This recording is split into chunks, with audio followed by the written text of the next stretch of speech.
Morning, legends. I've just got into East Perth. It's 8:30. I've got a meeting this morning with John Townsend, who is the chief cricket writer for the West Australian newspaper. He's covering the Ashes. He covers all the WA games, so really looking forward to having a chat with him about what he thinks is going to happen in the upcoming Ashes. G'day guys, I'm here on the East Perth waterfront with the chief cricket writer for the West Australian newspaper, John Townsend, who I've previously mentioned. John, thanks very much for joining us. No worries. Really excited to have John on here. He's a cricket expert. He spent all day at the Wacky yesterday. He's back there today, and he's giving his insights with us today on the Ashes. So how do you think it's going to pan out? Who do you think is going to win? I think Australia comfortably. Their batting depth and their bowling depth is all over England. England's only advantage, I guess, is their new ball pair, Broad and Anderson. So they'd have to have a sensational series, I think, for them to be in it. England's shown over a century that they've got to have an outstanding opening batsman and an outstanding opening bowler to succeed. I don't think they've got the opening batsman, and maybe the bowlers are just over the hill a fraction. So Australia comfortably, I reckon. And how do you see, obviously we were just having a chat and you said the Australian team's being picked today and announced later in the week. How do you see the makeup of the Australian team unfolding? Well, most of them pick themselves. I reckon Bancroft's just about played his way into the side, and so you should. If you're playing the biggest series in the game, you should pick the players who are most talented and in the best form. And Bancroft's shown over the last month or so that he's going as well as anyone around the country. That number 6 position, that's really tough. There's no one banging the door down. Cartwright spot to lose. I reckon he played at 6 in the last test, and the last test in Australia. Bowls a bit. Probably hasn't been in sensational form, but been going well enough to warrant the continuation. And poor old Matthew Wade, I think he's playing as though he knows he's done, and Neville will come back as the best of the rest clubmen around the country. Yeah, absolutely, and a lot of upside with Bancroft and Cartwright both being young players with a long future ahead of them, and you obviously get a really close look at those guys following WA closely. What have you seen Bangers has done a little bit differently maybe for the last few years? Well, I mean, his work rate is second to none, and Justin Langer loves him because of that. That's the one thing he mentions every time he speaks to him about Bancroft. He said he works harder than anyone else there. I think there's a very strong parallel to Mike Hussey with, one, his work rate, but also the fact that he just knows his game, and he's probably a bit more advanced than Hussey. Hussey was 30 when he played Test cricket, Bancroft's 24. I think he just looks as though he knows his game inside out. Got a 200, I think, at the end of the England county season.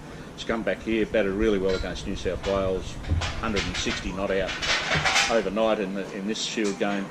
Knows his game as well as anyone going around at the moment, I reckon. So, I mean, one of the key, in a lot of ways, this has probably come as absolute anathema to you, Tom, but coaching may not be as important as selecting, and so you've got to select the right players at the right time, and it might well be his time. Absolutely, he's scoring runs at the right time, and something that John's touched on a lot there is knowing his game, and that's something we talk a lot about with our players, is knowing your game and how important it is to know your game. So, just lastly, who do you see being a key player for Australia, obviously, and then a key player for England in the series? Well, Root's the most important player for them. He'll bat at number 4, and maybe he should even bat a spot higher, but against Australia's attack, maybe he feels that top 3 is, the danger of getting a good one too early might, diminish his opportunities or his chances to have an impact. So he'll stay at 4. He's got to have a sensational series, and as I said, one of the openers has to as well. Broad, very important player, but geez, he's got a lot of miles on the clock, as does Anderson, though he looks in good nick. And Alistair Cook had a sensational Ashes series 7 years ago now. It's a long time ago. Hasn't had as much impact in recent times. Hasn't started the series or the tour as well as he would have liked. Stoneman looks like a real gritty player. Looks like a real solid competitor, but he's not going to dominate games, I don't think. So Root and Anderson, I think, are the 2 real quality players for England. For Australia, Warner, Smith, and then the fast bowling attack, as good as anything in the world, and I think they'll go into every game comfortable favourites. I don't think either side's good enough to draw a game, so there'll be 5 results, and I reckon Australia might get 5 of them. Interesting. Well, there you go, guys. A great insight from John, who's really knowledgeable about it all and follows it closely. So we'll look forward to following it and seeing how it all pans out. John, thank you very much for your time and your insight. All right. Cracking morning of meetings. Love spending time with like-minded people who love cricket and are passionate about it. Great chat with John, as you will have seen, and also with Bharvi discussing the first Ashes Women's Test, which is really exciting for women and girls around Australia and around the world who are into their cricket. It's just nearly getting run over here, but it's a really exciting time for women's cricket around the world. Hey vlog, it has been a busy day, been at home all day since this morning. Had a meeting and a catch up with my good mate Shawnee, who's possibly going to come and do some work for us. He's going to do some coaching here in Perth and maybe a bit of admin. Now getting down to the nets, got a one-on-one with young Finn, who is a good young all-rounder, working hard at his game, especially against spin at the moment. So looking forward to a little session with him. Big Finn, how are you, mate? Not bad, how are you? Very well. How you going? How'd you go on the weekend?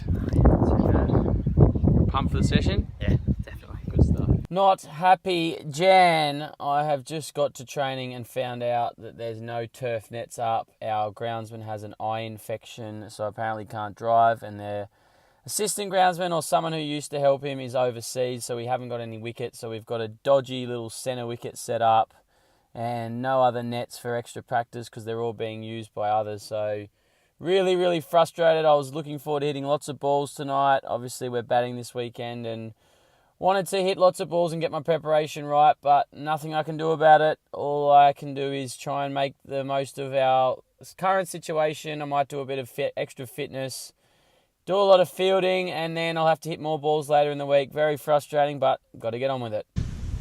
I just had to make the most of the situation, so I partnered up with Duff. We just did some basic skill work, some basic technique work on the grass next to the hard wicket nets because there weren't even any hard wickets available really. So here I'm doing front foot, just working on getting my weight forward, head forward and holding my shape, getting my weight into the ball and then onto the back foot. Same sort of thing, getting my weight into my back foot, top hand dominating, trying to get the bat coming through nice and straight, my head over the ball, keeping my shape for as long as I can, not letting my right side come through too early. I then went on for a hit in the net with Vogsy, who was on the flicker. Always a good challenge. He was throwing them fast and short. And here he is talking to me about my pull shot. He was saying that the ball before I just sort of tried to place it and lost control. And then that one I hit it much better when I actually try and hit my pull. So there he is just giving me some great advice from a very good player. And here's an example of me hitting it well.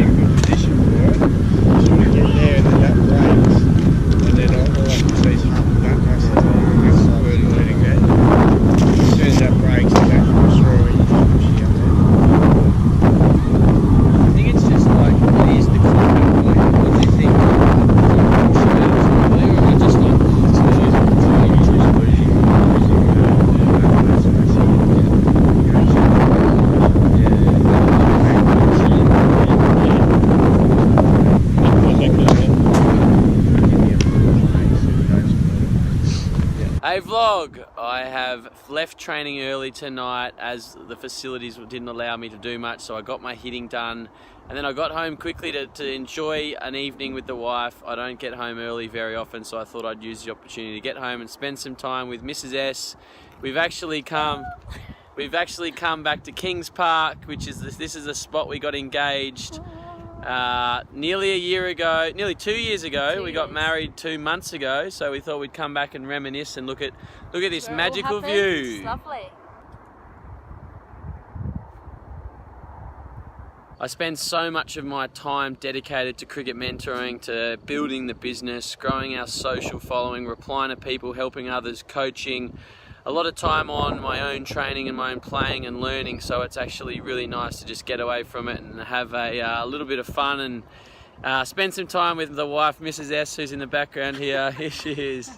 So we've just come up to enjoy some together time. Just got to enjoy it is one of my favourite sayings. So we're just having a nice little evening together. It's lovely. Well, legends, that is the end of another great day. As always, it has been a busy evening here at Cricket Mentoring HQ. Been replying to emails and doing various admin tasks. It was a frustrating evening at training, not having the practice wickets up, but I hit lots of balls while I was there and then managed to get off early.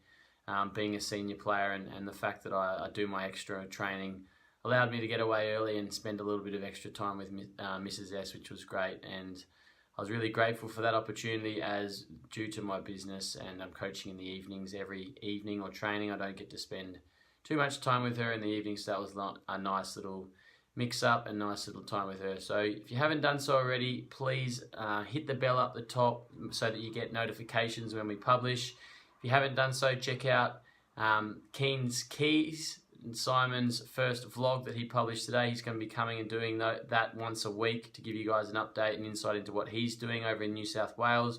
Obviously, I'm in Perth, so keep an eye out for that, or check it out if you haven't done so already. Hit like, share it if you like it, tag your friends, put it onto social media. The more people seeing this, the better. So thanks for joining us, legends, and I'll see you again soon.